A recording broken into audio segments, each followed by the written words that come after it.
De 1965 à 1973, un photographe nommé Danny Léon a documenté et interviewé les membres d'un gang de motards dans le Midwest américain. Ce film est basé sur leurs expériences, en commençant par Chicago en 1969. Benny Cross, un motard arrogant et téméraire, est confronté à deux hommes dans un bar parce qu'il porte la veste de son club, les Vandales. Lorsqu'il refuse d'enlever ses couleurs, le terme utilisé par les motards pour désigner leur insigne, les hommes le chassent du bar. Benny endure la punition jusqu'à ce qu'il touche à sa moto. À ce moment-là, il frappe l'un de ses agresseurs avec un couteau dissimulé juste avant d'être touché. L'histoire revient ensuite en 1965 pour présenter Kathy Bovey, sa bien-aimée, qui raconte à Danny Léon que depuis qu'elle a rencontré Benny, sa vie a été un chaos permanent entre les prisons, les tribunaux et les avocats. Pour elle, ce n'est pas de l'amour, c'est de la folie. Tout a commencé il y a moins d'1 an, lorsqu'elle s'est rendue dans un bar pour aider une amie. Elle y a rencontré des membres des Vandales, dont la plupart ont flirté avec elle de diverses manières. Après avoir aidé son amie, Kathy avait l'intention de partir, mais elle a vu un homme au billard qui l'a immédiatement séduite, Benny. Intriguée, elle retourne voir son amie pour lui demander de ses nouvelles.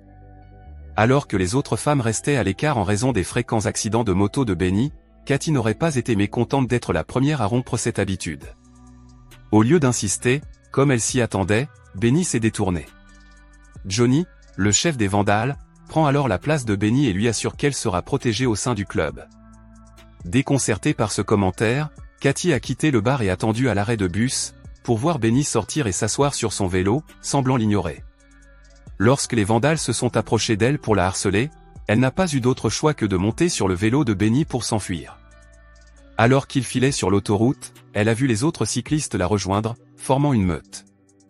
Finalement, Benny l'a déposée à son domicile où l'attendait son petit ami, étonnamment mécontent de sa nouvelle amie. Lorsque son petit ami a constaté que Benny avait attendu dehors toute la nuit et qu'elle était toujours là le lendemain matin, il a pensé qu'elle l'avait trahi et l'a quitté pour de bon. N'ayant personne pour lui barrer la route, Benny l'a invitée à une réunion de gang et elle a accepté avec le sourire. Dans l'interview de Danny, elle raconte que 5 semaines plus tard, cette nuit-là, elle a épousé Benny, ce qui a radicalement changé sa vie. Parmi les nombreux souvenirs qu'elle garde de Benny, elle raconte la fois où il a dépassé la limite de vitesse en ville, attirant l'attention de la police. Après avoir grillé plusieurs feux rouges et s'être débarrassé de voitures de patrouille, Benny a dû s'arrêter pour la raison la plus triviale, il n'avait plus d'essence. Après avoir payé pour ses crimes, il est retourné à la sécurité de son club et a fièrement raconté ses escapades à Johnny, qui était comme une figure paternelle pour lui. Johnny admire Benny qui vit dans l'insouciance, ce que Johnny ne peut pas se permettre à cause de sa famille et de son travail.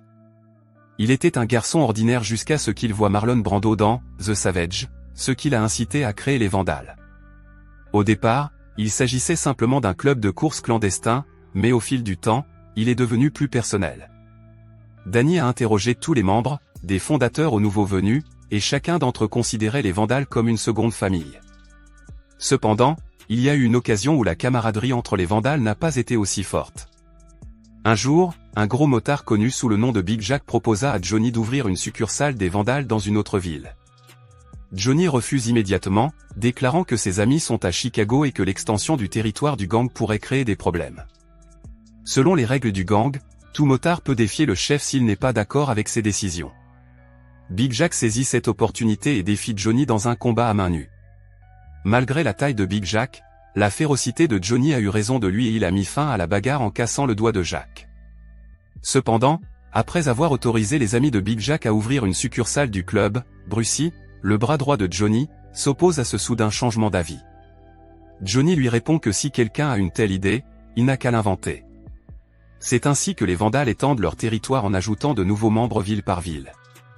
Partout où ils allaient, ils faisaient sentir leur présence. Danny les accompagne lors d'un de ses voyages et assiste à un affrontement avec un autre gang. Bien que Johnny ait voulu régler l'affaire par le dialogue, Benny a immédiatement eu recours à ses poings. Au cours de la bagarre, Benny manque un coup de poing et brise une vitre de voiture, s'enfonçant un éclat de verre dans les phalanges. Furieux, il attaque un motard rival et l'aurait tué si Johnny n'était pas intervenu. De retour chez Kathy, la femme explique à Danny que les Vandales ne portent jamais leur couleur seule à cause de leurs nombreux ennemis, bien que son mari soit l'une des rares exceptions. Cela nous ramène à la confrontation initiale, où après avoir asséné un coup de couteau à l'un de ses agresseurs, l'autre a répliqué par un coup de poing, visant alors sa jambe. À l'hôpital, Cathy a vu son mari pleurer pour la première fois, non pas à cause de la douleur, mais parce que les médecins envisageaient de lui amputer la jambe. Si c'était le cas, il ne pourrait plus jamais faire de moto. Dès que Johnny l'a su, il a encerclé avec les vandales le bar où avait eu lieu l'accident, ordonnant au propriétaire de révéler les noms des responsables. Une fois les noms obtenus, Johnny a envoyé des hommes pour s'assurer qu'il ne marcherait plus jamais et a incendié le bar. Les pompiers sont restés sur place, hésitant à s'approcher même en cas d'urgence. 3 semaines après l'opération, Benny réussit à conserver sa jambe, bien qu'il ait encore des mois de convalescence devant lui. Néanmoins, il ne peut pas refuser l'invitation de Johnny à un rallye moto. Malgré les objections de sa femme, Benny lui assure qu'il partira une fois rétabli, sachant que ce n'est pas la meilleure chose à faire pour elle, mais Cathy s'accroche à lui, avouant qu'elle ne veut pas qu'il parte.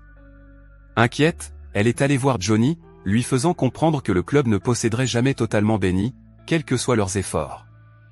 Dans un autre contexte, nous rencontrons un jeune homme de 20 ans, surnommé « le garçon », qui mène une vie familiale misérable avec un père violent et une mère qui l'empêche de la défendre. À la recherche d'une famille, le garçon et ses amis se rendent à un rassemblement de motards, espérant que les vandales les accepteront. Après s'être amusés avec un motard nommé Sonny le Joker, les vandales deviennent contemplatifs la nuit. Au cours de leur conversation, Johnny appelle Benny à l'écart, principalement pour l'éloigner de Cathy. Johnny avoue qu'il ne pourra pas diriger le club éternellement, que l'âge le rattrape et qu'il a besoin d'un successeur qui se défendra. Bien qu'honoré, Benny refuse, imaginant le poids des responsabilités qu'implique le leadership. Revenant à la discussion de groupe, Sonny révèle que son propre club l'a envoyé pour punir un vandale qui refusait d'enlever ses couleurs sur leur territoire. Cependant, Sonny s'est tellement amusé avec les vandales qu'il a décidé d'ignorer sa tâche initiale. Quelque temps plus tard, l'ambiance au club s'est assombrie à cause d'une terrible nouvelle. Brucie est entré en collision avec une voiture surgie de nulle part et n'a pas réussi à s'arrêter à temps, perdant ainsi la vie. Les vandales désemparés se rassemblent devant le funérarium car la famille de Brucie ne veut pas les voir. Le garçon s'approche de Johnny, qui ne s'est pas encore remis de son chagrin, et lui fait part de son désir de rejoindre les vandales avec ses amis. Johnny répond immédiatement qu'il n'accepte pas de jeunes membres, mais il le convainc de jeter un coup d'œil à leur moto customisée. Un soir, après quelques verres de trop, Johnny dit au garçon que s'il veut vraiment rejoindre les vandales, il doit quitter ses amis. Sans réfléchir, le garçon se dirige vers le club. Johnny l'arrête brusquement, lui révélant qu'il s'agit d'un test qui a échoué lamentablement, un vrai vandale n'abandonnerait jamais ses frères. Outré, le garçon tente d'attaquer Johnny avec un couteau, mais Johnny l'esquive facilement et lui donne un coup de poing, l'avertissant de ne jamais revenir.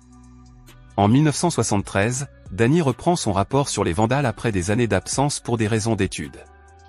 Lors d'une interview avec Cathy, il raconte comment les choses se sont détériorées après la mort de Brucie en 1969.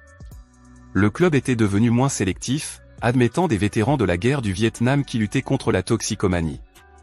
Au cours d'une réunion alcoolisée, Cockroach, l'un des fondateurs, a avoué que son rêve était de devenir policier à moto. Les nouveaux membres, furieux, le traitent de traître et commencent à le battre.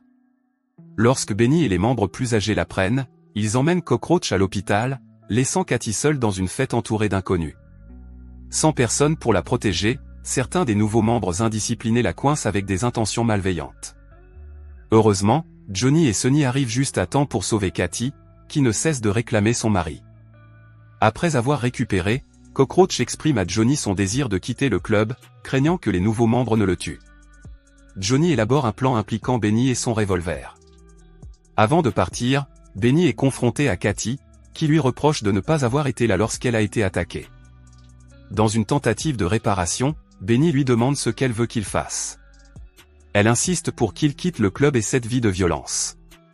Benny lui explique que c'est la seule chose qu'il ne peut pas lui donner.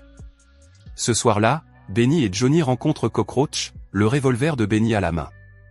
Johnny tire sur Cafard pour faire croire qu'il a été victime d'un vol, lui donnant ainsi une raison de fuir la ville. Bien que Cockroach accepte le plan, Benny est dégoûté qu'ils aient à craindre des membres de leur propre club. Johnny profite de l'occasion pour dire qu'il a besoin que Benny assume le rôle de chef des vandales. Benny, cependant, précise qu'il n'a jamais rien demandé à personne et qu'il n'attend rien de personne, ce n'est tout simplement pas dans sa nature et cela ne le sera jamais. Sur ce, il enfourche sa moto et s'en va vers une destination inconnue. En 1971, le garçon revient au quartier général des Vandals, désormais membre à part entière de la branche de Milwaukee, ce qui lui donne le droit de défier Johnny pour la direction du groupe. Avant la réunion, Johnny s'arrête chez Cathy pour demander si Benny est de retour, mais ce n'est malheureusement pas le cas. Le moment venu, Johnny affronte le garçon avec un couteau, comme ils en avaient convenu. Cependant, le garçon choque tout le monde en tirant sur Johnny. Les membres fondateurs regardent la scène avec horreur, réalisant qu'ils ne peuvent rien faire avec le garçon maintenant en charge. Sous sa direction, les Vandals se transforment en une vaste bande criminelle impliquée dans le trafic de drogue et le meurtre. Certains des membres d'origine se rangent du côté du nouveau chef, tandis que d'autres quittent le club pour mener une vie normale. En apprenant la mort de Johnny, Benny rentre chez lui et s'effondre dans les bras de Cathy. Le couple déménage ensuite en Floride, où Benny commence à travailler comme mécanicien aux côtés de son cousin. Cathy conclut son entretien avec Danny en lui assurant que son mari n'a pas fait de moto depuis qu'il a quitté le club. Aujourd'hui, dès qu'il entend parler de moto, Benny se contente de sourire avec nostalgie.